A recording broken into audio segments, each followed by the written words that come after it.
Hey, this is Adam Torres, and I'm here to tell you that it has never been easier to start your very own podcast. At Mission Matters, our goal is to amplify stories that matter. That means we want to help you start your podcast because your story matters. We can do this in 3 different ways. 1, join our podcast school and take a free or paid course.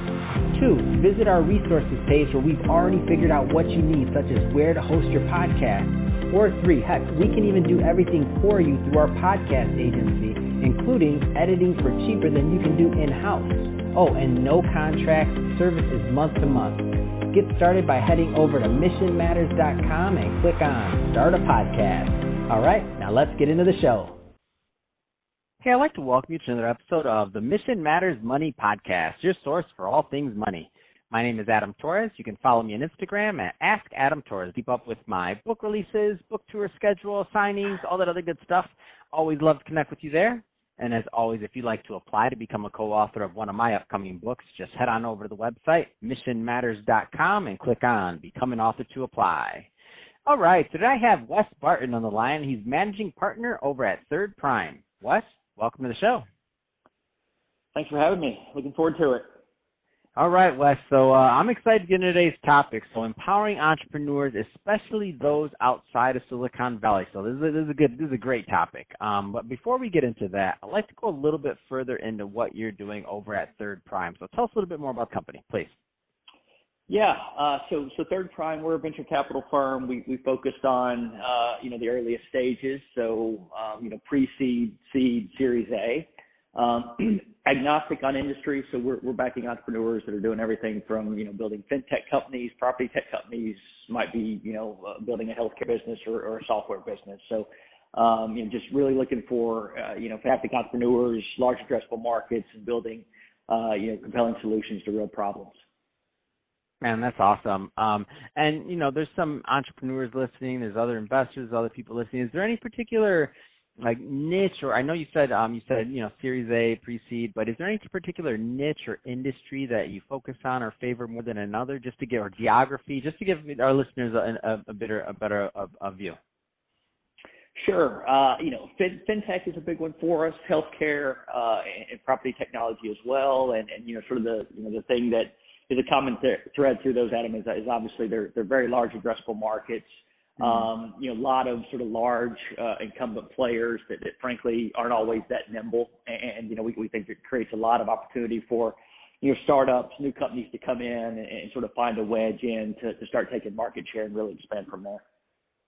And that's awesome. And I think that's a great transition. So let's just dive into today's topic. So empowering entrepreneurs, especially those outside of Silicon Valley. So I think it's interesting that you say the outside of Silicon Valley. Maybe we start there. Like, why is it important to do this? Yeah, look, it's a great question. And the Third Prime, which we launched in 2016, we've got about $100 million under management today. We had identified right from the start that there are a lot of firms, servicing entrepreneurs in Silicon Valley, right? But increasingly there are great entrepreneurs that are in places like Nashville, Tennessee, and Austin, and Louisville, Kentucky, and Columbus, Ohio, right? Just sort of all over the map, and certainly with COVID now and the displacement of a lot of folks from San Francisco, New York, you're seeing more and more people sort of accepting and adopting sort of the remote workforce. And so from the earliest days, we'd recognized that there was sort of a dearth of capital in a lot of these markets. We've done deals, in Charleston, South Carolina, and there just aren't a lot of venture capitalists running around, right? Same thing for like Huntsville, Alabama, and, even sort of Nashville, outside of sort of the healthcare space and all. So, we thought that there was a bit of a supply-demand imbalance, and, Third Prime is very much trying to address that. Man, that's so true, and I think, especially pre-COVID, like one of the hard parts about in my opinion, for founders or entrepreneurs was also, getting somebody, like, it's not easy to just travel and get into Silicon Valley and get a meeting. Like, that's not easy, and I'm not saying it's easy to get a meeting with any VC or private equity firm, but I just mean in general, you're really opening the playing field, and in my opinion, allowing innovation to happen in other areas than maybe this little small area, so to speak, because it's not easy.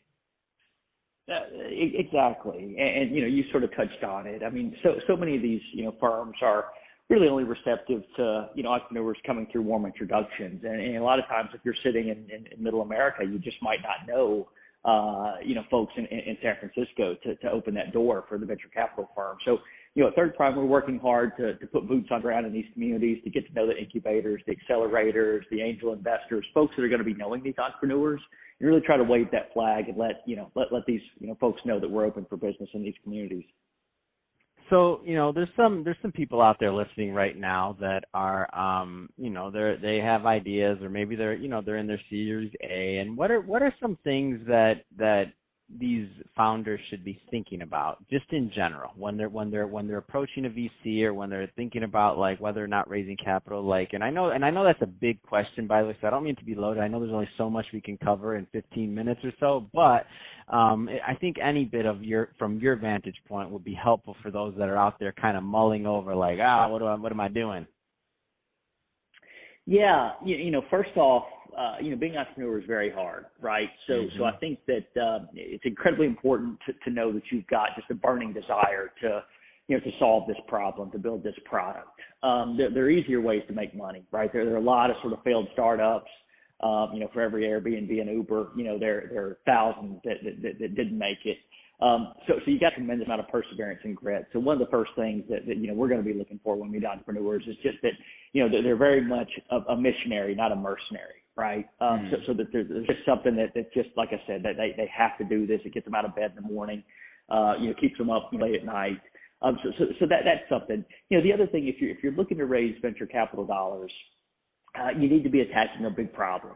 So if you actually can crack the code, there can be $1 billion business here. So, that's something to keep in mind. And, frankly, for a lot of businesses, venture capital is just not going to be the right, the proper route. And there's nothing wrong with that, right? Mm-hmm. Venture capital is sort of geared to a very specific type of business, a very specific type of entrepreneur. And so I think if you're looking to engage with venture capitalists, you need to, sort of be mindful of the fact that in many cases they're going to be looking for sort of large outcomes. And the other thing I think that I would just touch on here is that you really need to have sort of a novel idea, right? There are a lot of startups out there. There are a lot of people trying to tackle certain problems, but what is that sort of insight that perhaps you have that will be sort of that item that helps you crack the code? I think that's going to be something that these entrepreneurs need to keep in mind.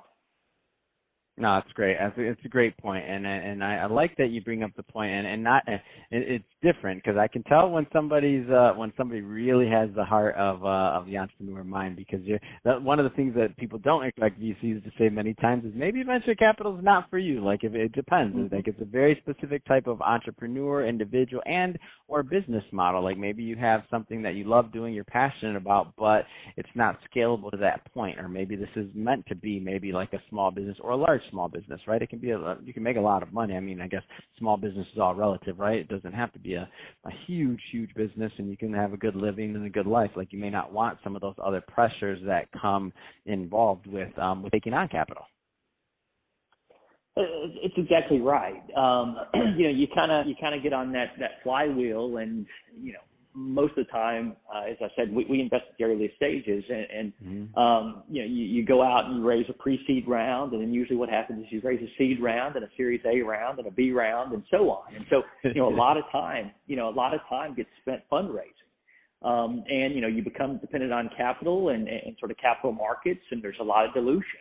So, you read about, these companies that are worth billions of dollars, but oftentimes you look at sort of the entrepreneur, and, he owns less than 5% of the company at the end of the day, because, again, all these rounds have continued, to dilute, sort of his stake in that business. So if you're doing the math, a lot of times if what you're trying to accomplish is just, build as much net worth as you can, you're going to be better to own 100% or 70% or whatever it is, and sort of avoid a lot of that dilution that's going to come from sort of these venture capital rounds. So I think that's a very important consideration for entrepreneurs to think of from the outset is, how much capital is that business going to require? There's some that will take hundreds of millions of dollars, and so the only way to do it is to really get onto that sort of venture capital cycle. Mm-hmm. But there are others that can be, bootstrapped, and it could be sort of, profitable from the very earliest days, that just won't require sort of that outside capital and won't, therefore, have the attendant dilution.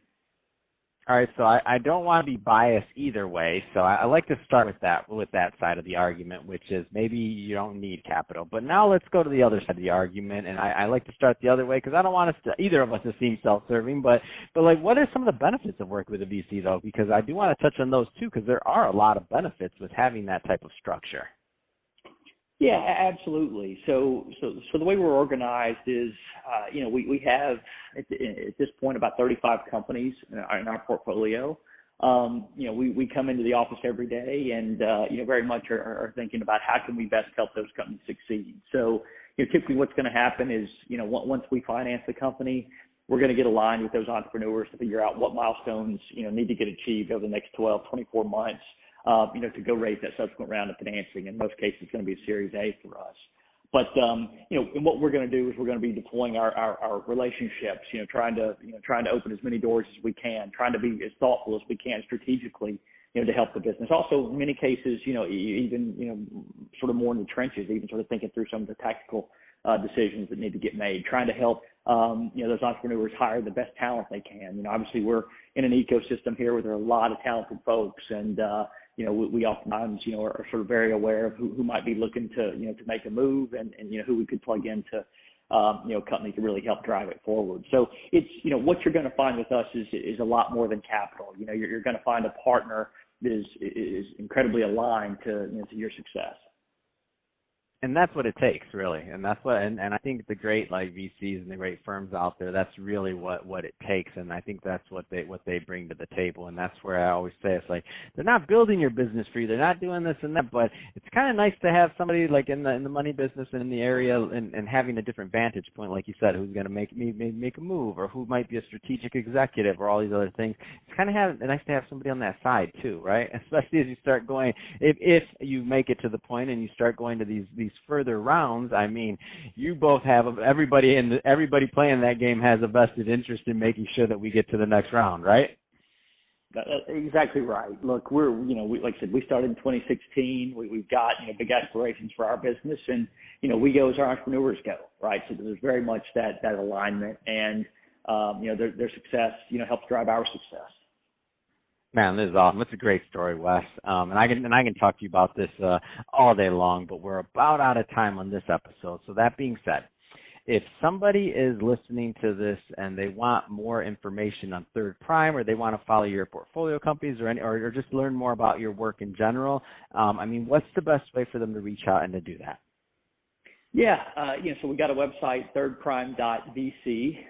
It's certainly one way, and if you want to reach out, if you're an entrepreneur, you can find us, there from the website. Also, I'm on Twitter at farmer_VC.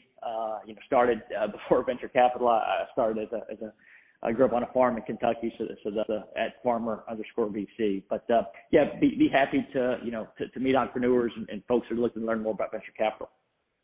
Man, that's awesome. I appreciate it, Wes.